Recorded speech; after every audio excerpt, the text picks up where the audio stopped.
नमो बुद्ध। धर्मपद सूत्र।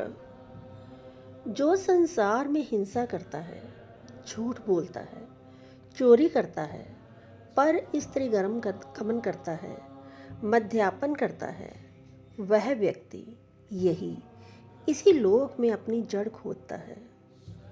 हे पुरुष, ऐसा जान कि अकुशल धम पर संयम करना आसान नहीं है। तुझे लोग राग और अधम, पाप, अकुशल धम चिरकाल तक दुख में ना रांधते पकाते रहे। लोग अपनी श्रद्धा और प्रसन्नता के अनुरूप दान देते हैं। दूसरों के खाने पीने से भी जो खिन होता है, वह दिन हो या रात कभी भी उपचार अथवा अर्पणा समाधि को प्राप्त नहीं होता। किंतु जिसकी ऐसी मनोवृत्ति उच्छिन्न हो गई है, समूल नष्ट, वही दिन हो या रात सदैव एकाग्रता को प्राप्त होता है।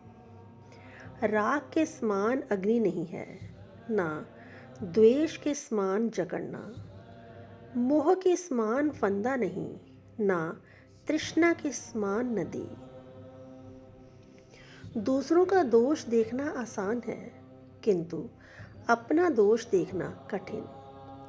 वह व्यक्ति दूसरों के दोषों को भूसे की तरह उड़ाता फिरता है, किंतु अपने दोषों को वैसे ही ढकता है जैसे बेईमान जुआरी पासे को। दूसरों के दोषों को देखने में लगे हुए सदा शिकायत करने की चेतना वाले व्यक्ति के आश्रव चित्तमल बढ़ते हैं। वह आश्रमों के क्षय से दूर होता है। आकाश में कोई पद चिन्ह नहीं होता। बुद्ध शासन से बाहर कोई श्रमण नहीं होता। लोग भांति भांति के प्रपंचों में पड़े रहते हैं, किंतु तथागत निष्प्रपंच होते हैं। आकाश में कोई पद चिन्ह होता। बुद्ध शासन से बाहर मुक्ति के मार्ग पर चलता हुआ या मुक्ति का फल प्राप्त कोई श्रमण नहीं होता।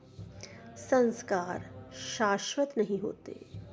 बुद्धों में किसी प्रकार की चंचलता नहीं होती। जो व्यक्ति सहसा किसी बात का निश्चय कर ले, वह धर्मनिष्ठ नहीं कहा जाता। जो अर्थ और अनर्थ दोनों का चिंतन कर निश्चय करे, वही पंडित कहलाता है। जो व्यक्ति धीरज के साथ धर्मपूर्वक निष्पक्ष होकर दूसरों का मार्गदर्शन करता है, वह धर्म रक्षक, मेधावी, धर्मिष्ठ कहा जाता है। संग के बीच बहुत बोलने से कोई पंडित नहीं हो जाता। कुशल क्षेम से रहने वाला, वैर रहित तथा निर्भय व्यक्ति ही पंडित कहा जाता है। बहुत बोलने से कोई धमधर नहीं हो जाता।